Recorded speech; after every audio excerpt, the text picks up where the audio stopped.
Enter our villain, Haman. Hello, my name is Haman. I am 45. I'm the king's chief advisor. I like cold walks by the seaside and killing people when they're not looking. Haman was made the most important man under the king, and the king commanded that everybody bow down to him. But Mordecai would not bow down to Haman, and this made Haman very angry. So Haman plotted not just to destroy Mordecai, but all of his people too. All Jewish people all across the land of Persia, they would be destroyed. Haman went to King Xerxes to get permission to bring about his plan to destroy the Jews. There is a certain group of people in all the areas of your kingdom. They are scattered among the other people. They keep themselves separate. Their customs are different from those of all the other people, and they do not obey the king's laws. It is not right for you to allow them to continue living in your kingdom. If it pleases the king, let an order be given to destroy those people.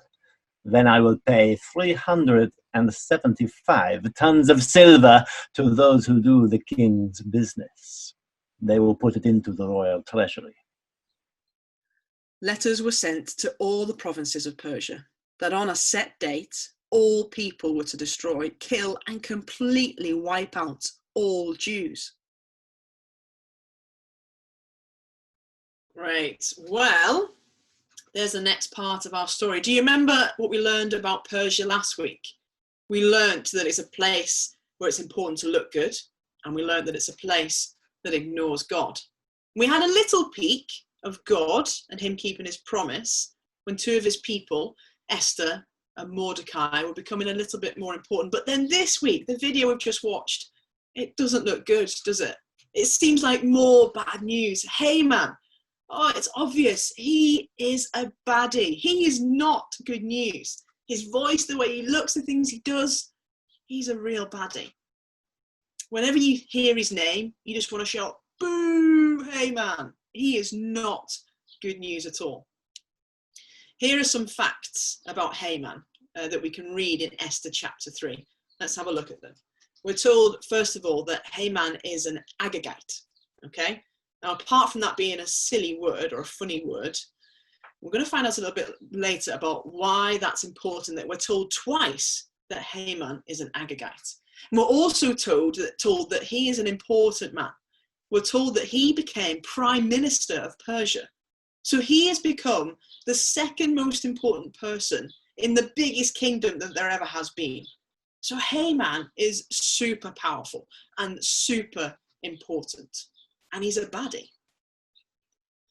Next, we see that Haman, he wanted to destroy the Jewish people.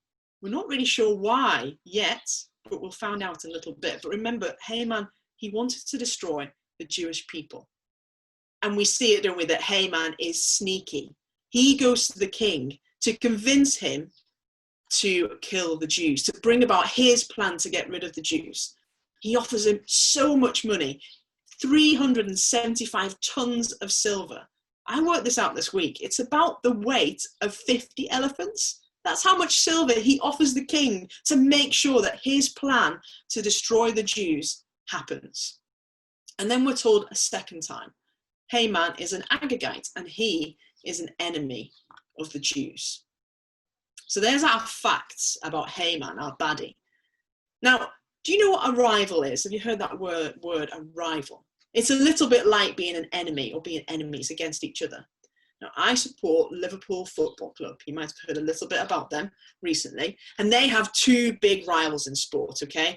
Enemies that they've been for years and years and years. One of them is Everton and one of them is Manchester United. And they're rivals because over years they have battled to win against each other. Every time they play each other, the history of the battle is there. The crowds are a little bit louder and the players run a little bit harder. And if a goal is scored, well, it's like it's the first goal to ever be scored in all of football. They really want to win against each other because they're rivals, they're enemies. Well, Haman and Mordecai, we see, they are rivals, they're enemies, because years and years and years before, there was a battle between Haman's people and Mordecai's people. Haman from the Agagites and Mordecai from the Jews. And the Jews won in this battle. So Haman, when he sees Mordecai, the Jew, not bowing down to him, well, he's very, very, very angry. One, because he wouldn't give him the respect that he deserved, and two, because he's from the Jews, his enemy. So Haman sees a chance to get his revenge on the Jews who defeated them years and years ago. Do you see how much Haman hates the Jews, God's people? He wants to wipe them all out in just one day. That's what he asked the king to do. Give an order to wipe them all out in just one day. Haman is powerful, and he's in a powerful kingdom, and he is God's enemy. It all seems to be going wrong for Mordecai and Esther, the Jews, God's people. So when Haman makes the Jews his enemy, he's making God his enemy too.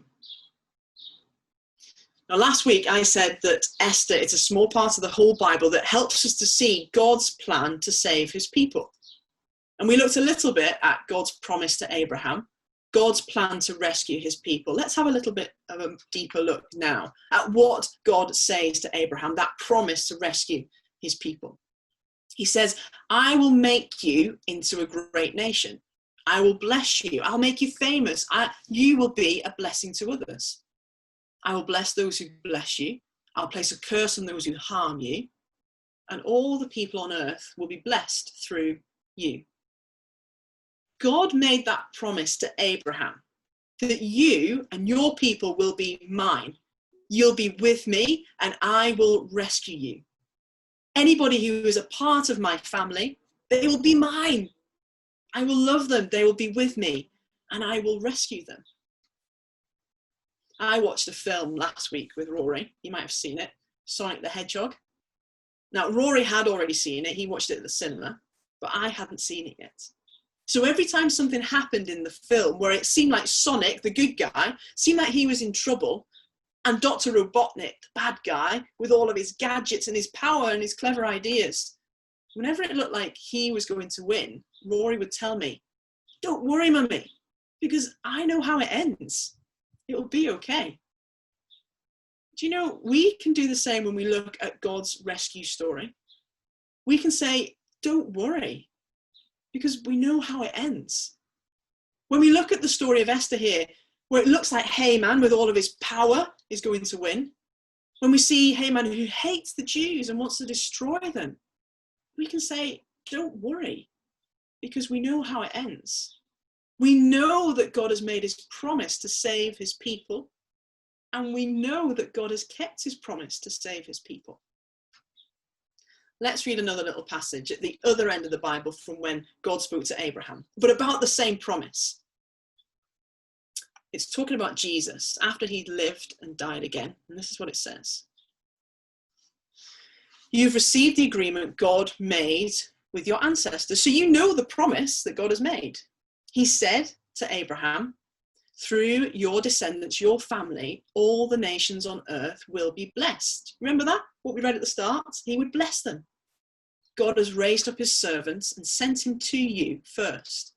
He sent Jesus to bless you by turning each of you away from doing evil things. So we're told that Jesus is a descendant of Abraham. He's part of his family. And God said that somebody from Abraham's family would keep that promise. He would come and he would be God's rescuer. Jesus is the one who will save people from evil, save them from sin. So we know how the story ends. We know that God made the promise and kept the promise to save his people.